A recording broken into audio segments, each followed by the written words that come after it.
Sir ये exam 4 दिसंबर से 20 जनवरी shift हो गया। कहीं मतलब मुझे ऐसा फील हो रहा है कि बच्चे ये एक्स्ट्रा टाइम मिलने की वजह से थोड़े से ऑफ ट्रैक हो गए। तो आपको मतलब आपकी तरफ से कोई सजेशन जो आप बच्चों को दे पाएँ, जिससे वापस से वो जो अगर जो बच्चे लॉस्ट हो गए हैं तो वापस से कैसे ट्रैक पे आ सकते हैं? सर मुझे क्या फील होता है, बचपन में जो कहानी सुनाई जाती है ना, खरगोश और कछुए वाली, एक रैबिट एंड टर्टल, वो सबकॉन्शियसली हर बच्चे के अंदर में है। बिल्कुल। और मुझे लगता है ये भी रैबिट वाले फेज में है।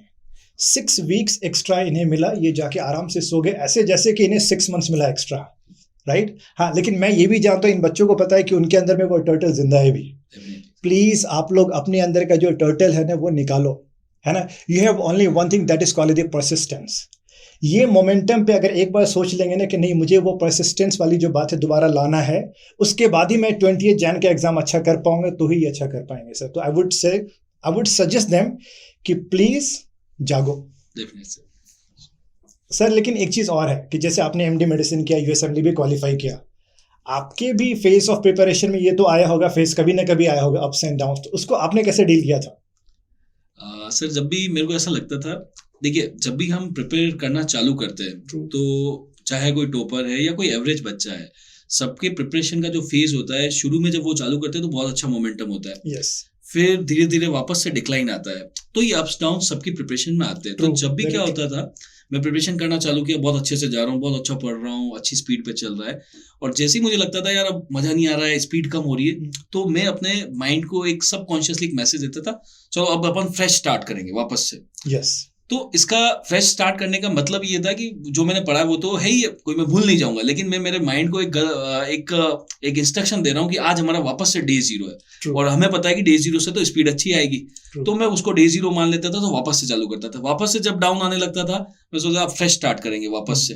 तो फिर मैं वापस से जिन सब्जेक्ट में मैं बहुत अच्छा था तो उनसे पढ़ना चालू करता था, तो एकदम मोमेंटम आता था, स्पीड आती थी। तो समहाउ मुझे इसने बहुत हेल्प किया। Very true sir, very true. अगर सर आप इस फील्ड में नहीं आते, मतलब मेडिकल फील्ड में ही नहीं आते, तो आप अभी क्या, मतलब आप क्या करना चाह रहे होते? सर ऐसा है ना कि मैं डॉक्टर नहीं होता तो मैं एक्टर होता। मतलब मुझे बचपन से शौक था ये सब, जितने शोबिस से मुझे बड़ा अट्रैक्शन रहा है बचपन से, होता ना शाहरुख खान को देख करके। तो मुझे बहुत ज़्यादा सर, मैं एक्स्ट्रा को करिकुलर एक्टिविटीज़ में I was very good. Acting में ये सब चीज़, एक्टिंग, मिमिक्री सब में बहुत पार्टिसिपेट करता था। वो मैंने आपकी क्लास में भी देखा है सर, अच्छा। आप क्लास के साथ में आपका वो वाला प्रोफेशन तो वैसे भी कंटिन्यू कर रहे हो। आई थिंक सर वही मेरा यहाँ पे काम आ गया है, यस मुझे यस यस। ऐसा अपना एक्टिंग दिखाने का मौका मिला। बट सर ओवरऑल मेरे साथ क्या हुआ कि सर जब तक मैंने पूरा, जब मेरा एमबीबीएस भी ख़त्म हो गया, जब मैंने हॉस्पिटल भी ज्वाइन किया, उस टाइम भी मेरे अंदर में था कि मुझे जर्नलिज्म ज्वाइन कर लेना चाहिए, मुझे ऐसा था। जब मैंने एज अ जूनियर रेसिडेंट जब मैंने ज्वाइन किया, लेकिन सर जब 2-3 महीना हो गया हॉस्पिटल में ना, जब उसके बाद से जब मैंने इमरजेंसी में काम किया था सर, वहाँ पे जब रियल में पेशेंट्स को बचाने का मौका मिला सीनियर्स के साथ में, वो टाइम पे मुझे लगा नहीं भाई, रियल हीरोइज्म तो यहाँ है। यस यस, तो डेफिनेटली उसके डेफिनेटली। बाद मुझे लगा नहीं, जो स्टेज पे स्टार है, जो हमें दिख रहा है, शायद वो रियलिटी हो ना, वो एक डिफरेंट वे है, लेकिन मुझे ऐसा लगा कि रियल हीरोइज्म जो है वो मेरे हॉस्पिटल में है। यस। उसके बाद से मैं कंटिन्यू, मुझे लगता है कि I am in the best profession. No but मैं सर यहाँ पे थोड़ा सा आपको इंटरप्ट कर रहा हूँ कि डेस्टिनी भी आपको आपको एक ऐसा सब्जेक्ट मिला सर, साइकेट्री, जहाँ आप सारे तरीके के कैरेक्टर प्ले कर पा रहे हैं। हाँ। आप आपका प्रोफेशनल पार्ट भी चल रहा है और आपको जो करना अच्छा लगता है वो भी आप कर पा रहे हैं। हाँ सर, ये चीज़ तो है। मुझे ऐसा लगा कि सिर्फ वही जो होता है ना, कुछ कुछ हिडन टैलेंट्स होते हैं आपके अंदर में, या जो भी होता है इनबॉर्न टैलेंट है, वो कहीं ना कहीं आपको डेफिनेटली। वो दिखाने का मौका मिल जाता है। और शायद कि जैसे अभी मेरा टीचिंग स्किल्स वगैरह जो होता है, मैं बहुत ज़्यादा इंप्रूव कर पाता हूँ, I think because of those skills only. Yes definitely. जब मैं इसकी जोफ्रीनिया पढ़ाता हूँ सर ना, तो एक मूवी है अ ब्यूटीफुल माइंड, जो उसमें डॉक्टर नैश की, तो मैं उसमें सर पूरा बच्चों को डिमॉन्स्ट्रेट करके दिखाता हूँ कि उसको रियल में हेलुसिनेशन कैसे हो रहा है, डिल्यूजन कैसे हो रहा है, how he was acting there. तो ये जब मैं ऐसा करता हूँ, उसके बाद से जैसे इसकी जोफ्रीनिया एक बहुत बड़ा टॉपिक है, लेकिन बच्चों के लिए पीस ऑफ केक बन जाता है। यस तो वो 3-4 घंटे की क्लास में एक्टिंग कर करके बच्चों को मैं पूरा पढ़ा देता हूँ। और आई थिंक कि इससे मुझे सपोर्ट मिला है sir. Yes. Okay sir, same सवाल मैं आपसे पूछता हूँ, अगर आप डॉक्टर नहीं होते तो क्या होते? मैं सर वैसे तो एमबीबीएस को 2 बार छोड़ चुका हूँ बीच अच्छा। में, और पोस्ट ग्रेजुएशन भी मैंने सर 3 बार चेंज किया है। अरे बाप रे, तो हाँ। There is always multiple things which came into my life. When I was in first year of my MBBS, मैंने जब फर्स्ट ईयर खत्म किया, वेकेशन पे घर पे था, तो घर वालों को था कि नहीं अब तुम ये मत करो, अब ये मतलब वापस नहीं भेजना, अल्टीमेटली तुम्हें बिजनेस ही करना है, मतलब क्योंकि हमारा बिजनेस बैकग्राउंड है। तो उन्होंने कहा कि तुम ये छोड़ दो, और पढ़ना तो मेरे को वैसे शुरू से ही अच्छा नहीं लगता था, तो मैं भी बहुत खुश हो गया कि छोड़ो, पढ़ना नहीं पड़ेगा। तो फिर एमबीबीएस छोड़ दिया और मेरे को मुंबई भेज दिया। तो मैं वहाँ पे, उन्होंने बोला कि आप तुम सर्च करो कि तुम्हें कौन सा बिजनेस अच्छा लगता है। तो वहाँ पे हमारे अलग अलग रिलेटिव के अलग अलग बिजनेस है, किसी का गोल्ड का है, किसी का स्क्रैप का है, तो सबके घर पे मैं थोड़े थोड़े दिन गया, 5-5 दिन। तब फिर मेरे को समझ में आया कि मैंने घर पे फ़ोन किया, पापा ये सब तो ठीक है बिजनेस वगैरह, लेकिन मैं अल्टीमेटली तो 12th पास रह जाऊंगा और मेरी शादी भी नहीं होगी। तो फिर ये भी एक उनको भी, मोटिवेशन था। हाँ, उनको समझ में आया कि हाँ ये तो 12th पास हो जाएगा। फिर उन्होंने वापस बुलाया मेरे को, और क्योंकि ये सब इन बिटवीन द वेकेशन हो रहा था, तो फिर उनका क्या करेगा, तो उन्होंने कहा कि कुछ छोटा कोर्स कर ले, ये एमबीबीएस तो बहुत लंबा है। तो उस टाइम पे बीटेक बायोटेक आया था, तो फिर मेरा एडमिशन कराया गया बीटेक बायोटेक में, फर्स्ट ईयर एमबीबीएस के बाद में, अमेठी के अंदर। फिर मैं वहाँ गया, तो 10-15 दिन करने के बाद में मेरे को तो कुछ समझ में ही नहीं आ रहा था वहाँ चल क्या रहा है। तो मैंने वापस फादर को फ़ोन किया कि ये तो मेरे से नहीं हो सकता। तो उन्होंने कहा कि तुम आ जाओ, तुमसे कुछ भी नहीं हो सकता है। तो मैं वापस घर चला गया, और फिर लेकिन कुछ ऐसी परिस्थितियां बनी कि मेरे को वापस मेरा साल नहीं बिगड़ा, और मेरा वापस से वही, मैंने मेडिकल दे दिया और मेरा वहीं से कंटिन्यू हो गया, and somehow the things went on track. फिर जब मैं पोस्ट ग्रेजुएशन में भी गया, तो जब मेरा इंटर्नशिप के साथ ही पोस्ट ग्रेजुएशन में हो गया था, तब मेरे को कुछ क्लिनिकल ब्रांचेस मिल रही थी, मेडिसिन नहीं मिल रहा था।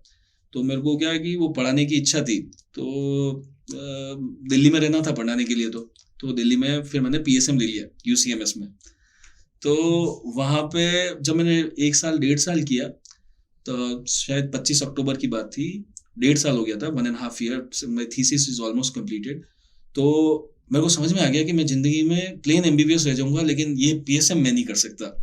तो मैं मेरी गाइड के पास गया और मैंने उनको कहा कि मैम आप मेरे को छोड़ दीजिए, मेरे को प्लीज़ रिलीव कर दीजिए, और मेरी 12 दिसंबर को नीट पीजी का एग्जाम है, मैं वो दूंगा, और मेरे को या तो मैं एमबीबीएस रह जाऊंगा, मैं पीएसएम नहीं कर सकता। तो उन्होंने मेरे को कहा तुम मेडिकल ले लो और तैयारी कर लो, कुछ नहीं 6 महीने एक्सटेंशन हो जाएगा। तो फिर मैंने कहा नहीं मैम ऐसे नहीं होगा, या तो मेरे दिमाग में डंडा होना चाहिए, अगर मेरे बैक ऑफ द माइंड में ये प्लान रहेगा कि कुछ नहीं हुआ तो फिर वापस से कर लेंगे, तो 100% मेरा सिलेक्शन नहीं होगा। लेकिन अगर डंडा होगा ना, फिर जिंदगी खत्म हो जाएगी अपनी, तो फिर कुछ ना कुछ होगा बड़ा।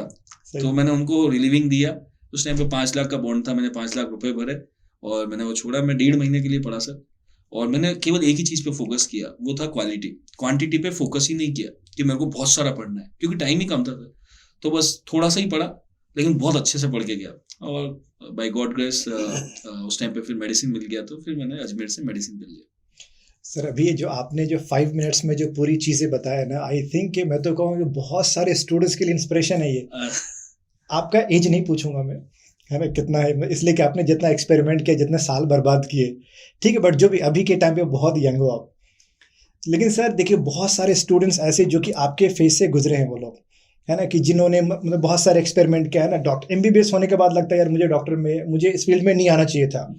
फिर जैसे आपने पीजी में पहले पीएसएम, फिर मेडिसिन, फिर एमबीबीएस में पहले बिजनेस में आप घुस गए, राइट। तो आई थिंक कि मैं कहूँगा जो भी बैच होता है एमबीबीएस का ना, वहाँ पे कम से कम 10% बच्चे ऐसे पक्के होते हैं।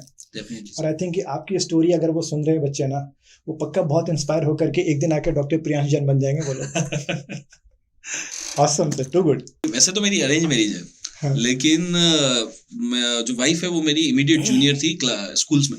लोगों को ऐसा लगता है हमारे रिलेटिव को कि हमारी लव मैरिज है, लेकिन हम कभी स्कूल में मिले भी नहीं, ऐसे क्रॉस हुए होंगे, मुझे पता भी नहीं है ऐसे तो, लेकिन हमारे रिलेटिव को ऐसा मुझे लग रहा है बड़े खुशी खुशी इस पे आंसर देना चाहते हैं आप। हाँ ऐसे कर सकते हैं, ठीक है चलिए, मैं वाइफ देख के खुश हो जाएगी कि मेरे लिए बोला। सर बहुत सारे स्टूडेंट ऐसे मुझे ऐसा लगता है जानना चाहते हैं, वैसे तो माशाल्लाह आप अभी भी बहुत डैशिंग दिख रहे हैं, तो आपकी कॉलेज लव लाइफ कैसी रही सर? आई थिंक सर जैसे बाकी लोग की होती मेरी भी वैसी ही थी लगभग, ठीक ठाक, ओके फाइन। आपकी कैसी थी सर?